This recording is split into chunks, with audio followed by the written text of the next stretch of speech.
Okay, In Love for Life, that's the name of the series, of course. We're on lesson number 8 in this series, In Love for Life, Building or Rebuilding a Great Marriage. The title of today's lesson is Marriage or Divorce. Marriage or divorce. Talk about the two here, the options if you wish.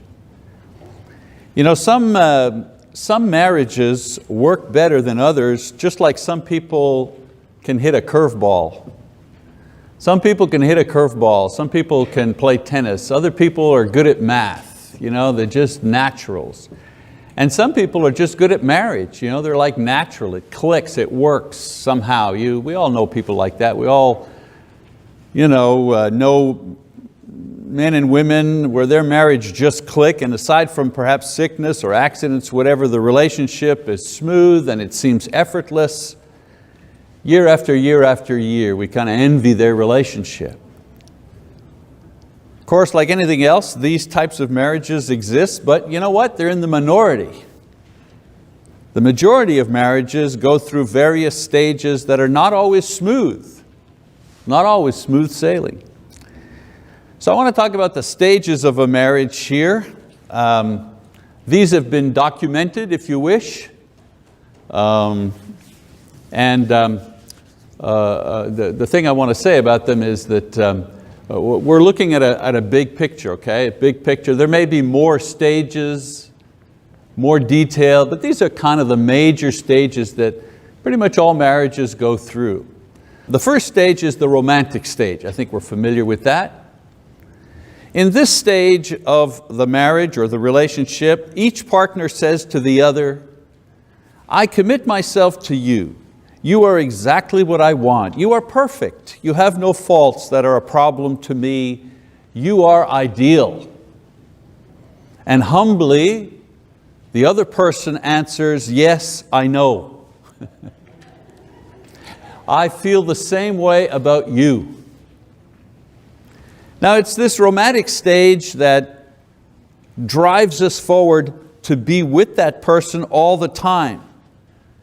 It's the thing that pushes us and helps us make a commitment to that person.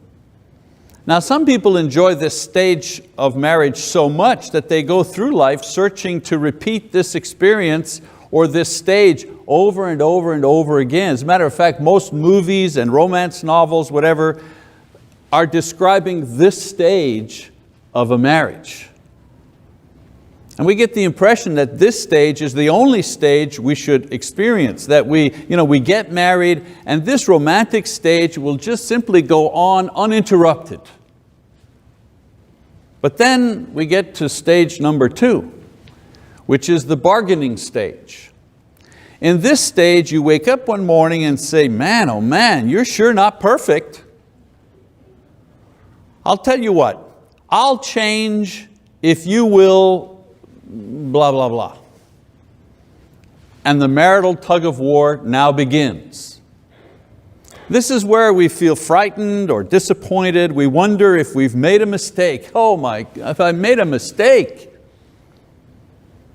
We realize at this stage that marriage is give and take. So we take a deep breath and we begin to negotiate to keep the romance alive. We're doing everything we want to go back to that first stage. So we're going to do stuff to go back to that first stage.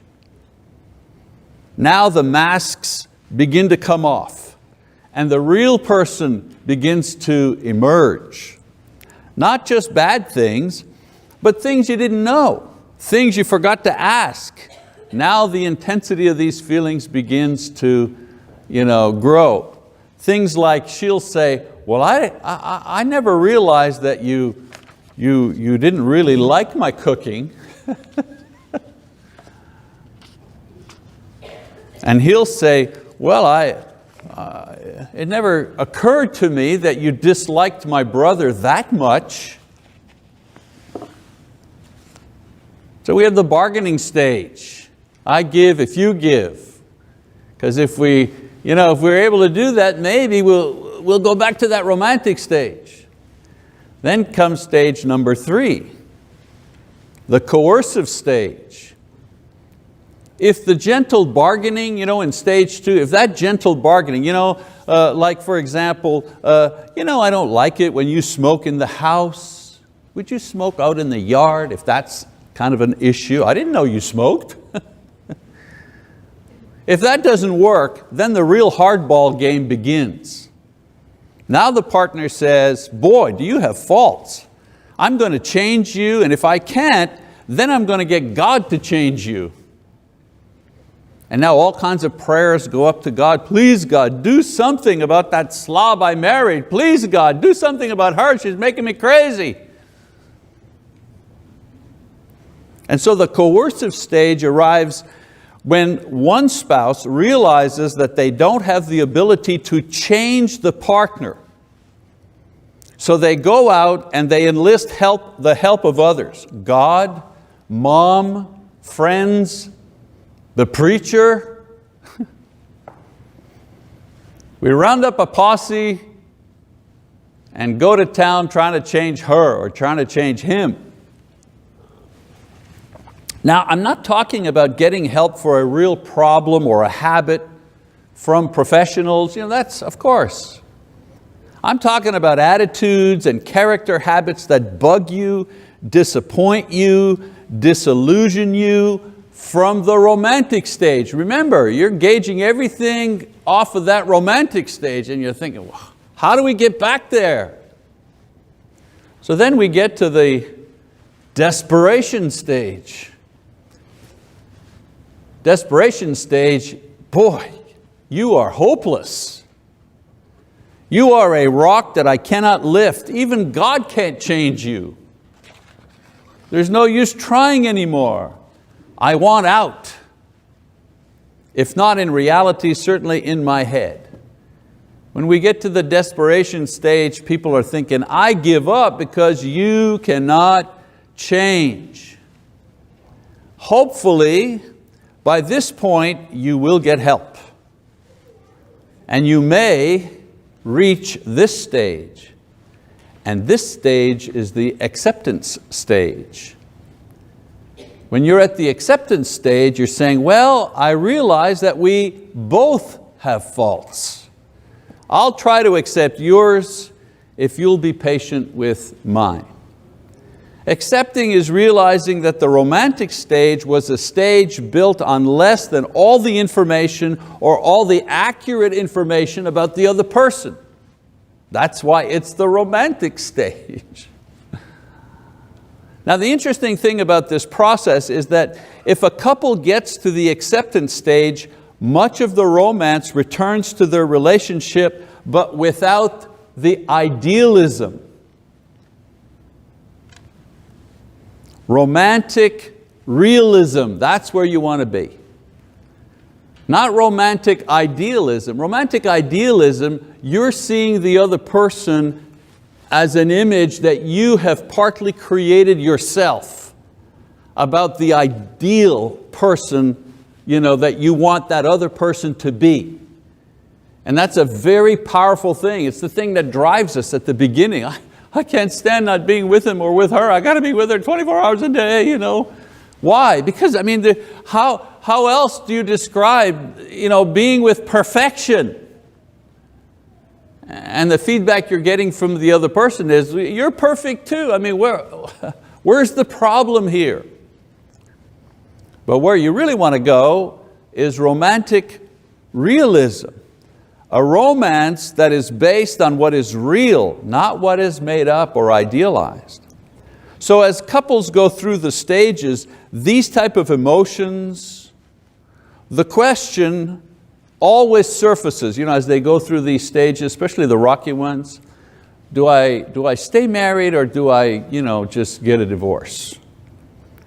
Now if we think we've made a mistake, if we think the other person will never change, we begin to believe that they're impossible, then the divorce option seems like an easy and effective stage. Hey, just cut your losses, just cut the cord, get rid of the guy, dump her, come on, it looks so much better. Whew. All my headaches are coming from her or from him, so if I just snap it off, it'll all be better. I'll just take a deep breath. We need to be moving on. But those people who have actually experienced divorce, talk to those people, and those people who work with people who are going through or who are on the other side of divorce, they will tell you that divorce is never an easy option for many reasons. First of all, it creates new problems. Divorce creates as many new problems and situations as it solves old ones. You've got the custody arrangement for the kids. You have hassles over money and property. The list goes on and on. Sometimes it feels like guerrilla warfare. Secondly, divorce hurts financially. Only movie stars get rich with divorce. The rest of us are worse off financially because the same pool of money now has to support more houses, more people, and more lawyers. He's not ever going to be your lawyer that's going to say, oh, no, don't get a divorce, go back to counseling, really try. Are you kidding me? They don't get paid if you stay together. Divorce also hurts us emotionally. Divorce gets the partner out of your house, but it doesn't get them out of your life. They're there emotionally through memories and family. They're there financially. They're there socially through your friends at weddings, funerals. They bring their new partners with them into your life, and sometimes you have to deal now with the new partner. Imagine having to deal with the new partner as the new partner is raising your children. And you got to ask somebody you don't even know if you can visit your daughter. Think about that for a second. Divorce also hurts spiritually. Because divorce is a sin, it creates guilt, and guilt is a heavy burden on the soul. Unlike other sins, divorce is the type of sin that's not easily remedied, and the guilt, even after the person asks God for forgiveness and receives forgiveness, divorce is not the unforgivable sin. I know some people have taught that, but it's not. Divorce, like any other sin, you ask God, He forgives you, yeah.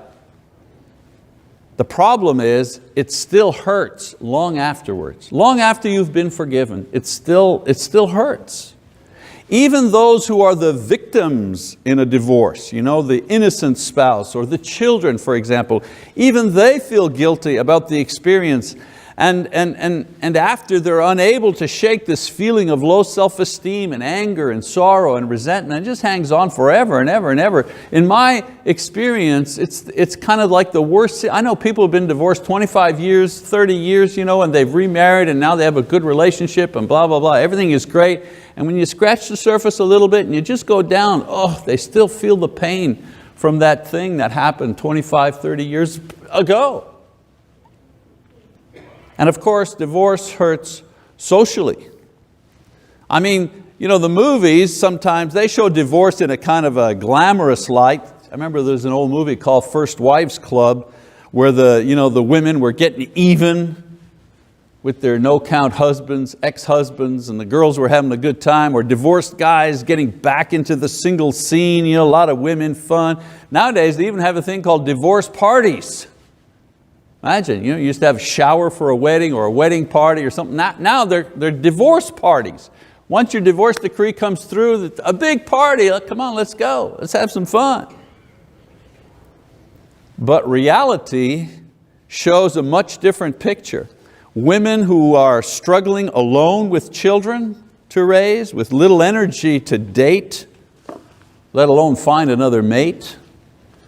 And immature men repeating the cycle of shallow relationships, regretting the loss of their families. That's another thing I've found too. Some old boy, steps out on his wife, messes everything up and so on and so forth. Boy, once he's gone around the divorce cycle, 2 years, usually he's thinking, Maybe I shouldn't have done that. Look what I threw away. Wow, I had a wife, I had children, I had a family. Yeah, we had problems, but my life now is not any better than it was then. I should have tried harder. Well, yeah, too late now, buddy. So there's no social advantage or business advantage in divorce. Even if you did your best, people consider divorce a failure, and a lot of times the victim suffers as much or even more than the guilty guy. And as I've told you before, in any divorce there's plenty of guilt to go around. Plenty of guilt.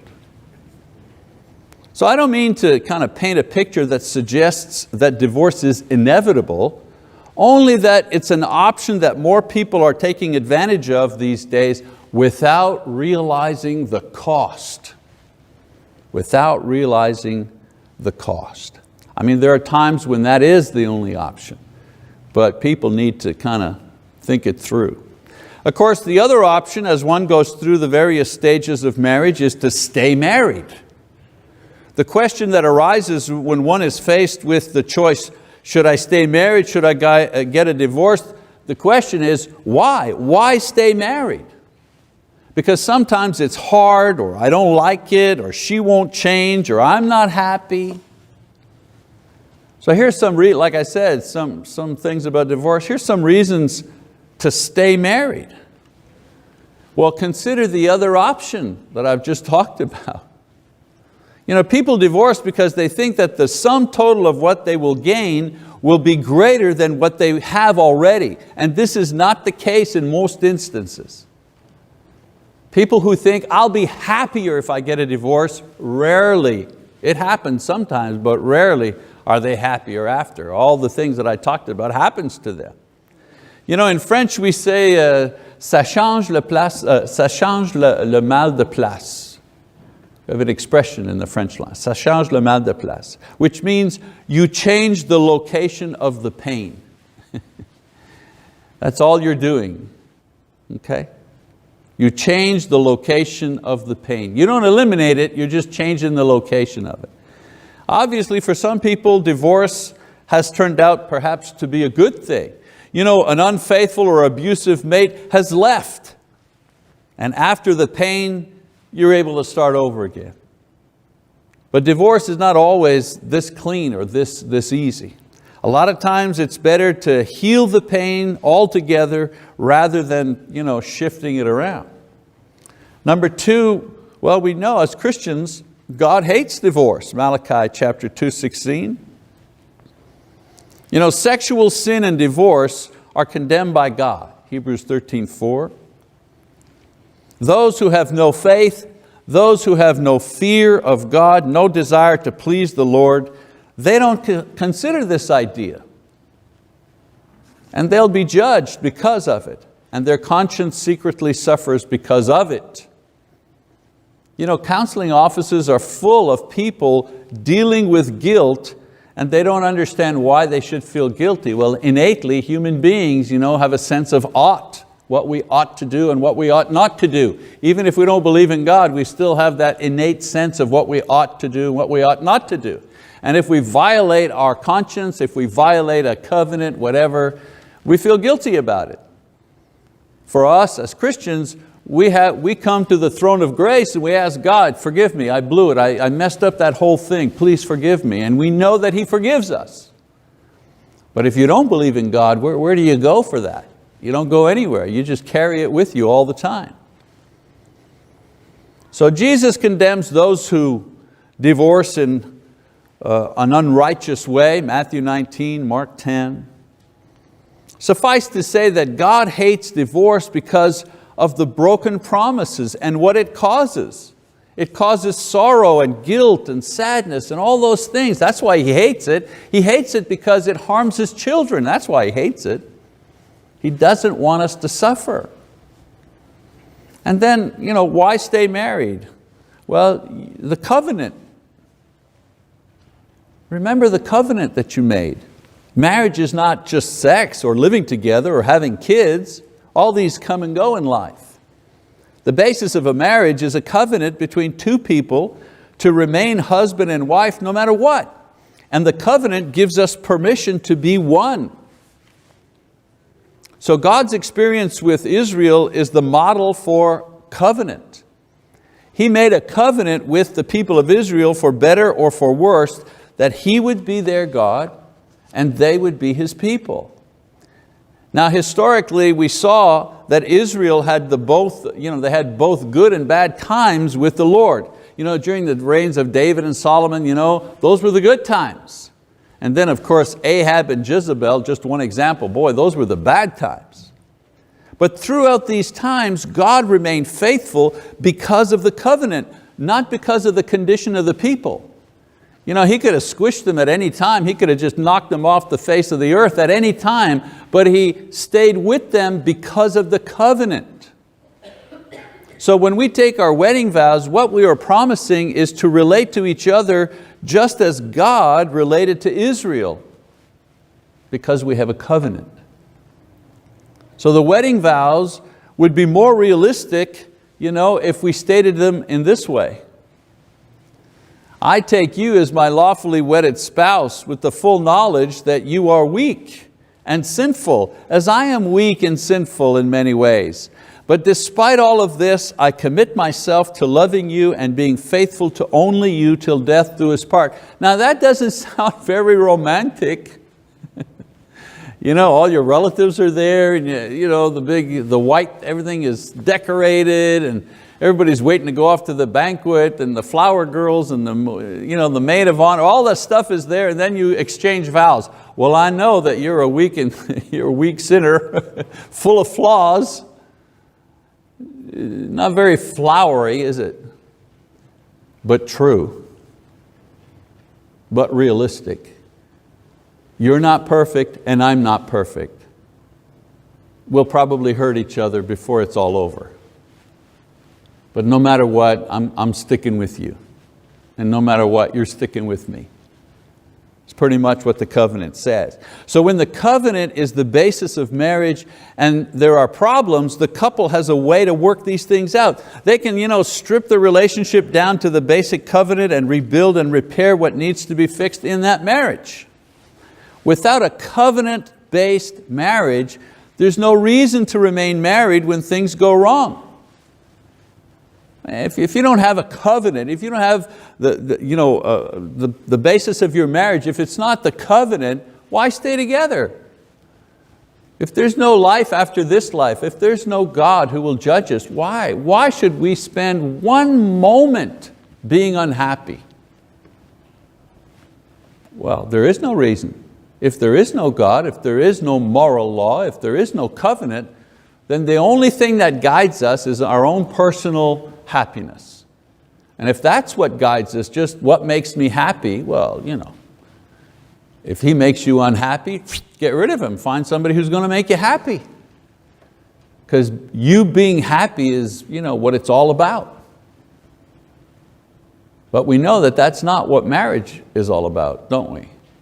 We know that the only way to be happy in marriage is to focus our energy in making our partner happy.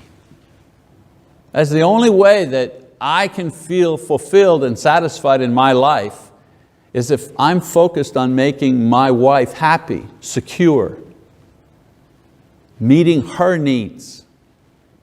The exercise of doing this is what creates the joy in my life. I don't have to worry about my happiness. You know why? Because my partner's job, you see, it works the other way too. My partner's job is to work at making me happy. She's not thinking of herself, because she has confidence that I will take care of her. And I have confidence that she will take care of me. Wouldn't it be wonderful if all relationships were like that? So I'm going to give you an exercise. Even if you're visiting this morning, I'll give you an exercise. I want you to go home and renew your covenant with your spouse as a way of strengthening your marriage. And if you don't remember what your covenant was or not clear, then I ask you to write up a new one. Sit down and write up a new one. I mean, you sit down and play around on Facebook for an hour looking at whose recipe is being cooked and who had a baby and whatever else is going on, who liked what show on TV. You know, if we can spend an hour doing that, or watching the Olympics or whatever, surely we can sit down by ourselves, quietly, take out a piece of paper or whatever, type. If I were getting married today, what would my vow be? What would I promise? You know, write it out, spit it out, put it down on a piece of paper. And if you already have one of these and you know where it is, find it, go get it, pull it out, take a look at it. Because your marriage is based on that thing there. You articulated a certain promise. One of the things that I do when I officiate at a wedding is that I give to the couple a copy of the wedding service, who prayed or who did what, and if I did a short devotional, I give them the entire devotional typed out so they have that. And also their vows to each other, I get those typed and I give it to them and I say, well, you keep that. Put that with your will, put that with your papers, put that with your passports. That's important paper. And when you're having problems, go get that piece of paper and pull that thing out and take a look at it and ask yourself, what is it that we're not doing? How have we violated this covenant in some way? And if you don't have one of those things, covenants, vows, write them down. Do it now. From here on in, what do you want your marriage to be based on? Somehow it might even be more effective if after so many years of marriage, and if you can't find the original document, if you just sit down and make up a new one, you've got all that experience. What is this marriage? What do I want this relationship to be based on? And you don't need a minister to make vows. If that's what you want, if that's what you're sure that what you want your marriage to be based on for you and for him, then read it to each other and pray together and say, Lord, from here on in, this is what our covenant is going to be. And you'll see that it will guide you in the way you should go. Marriages that are based on these types of covenants are the ones that stand the test of time. All right, so next time, there you go, write your vows. So next time we meet, we're going to do a lesson entitled Remarriage and Renewal. Remarriage and renewal. Because I look around in this audience, there are a lot of people here who are into second marriages, even maybe third marriages. What about that? Does God have something to say about people who are remarried? Sure He does. Remarriage and renewal. So we'll talk about that next time. Thank you for your attention. That's our class for this morning.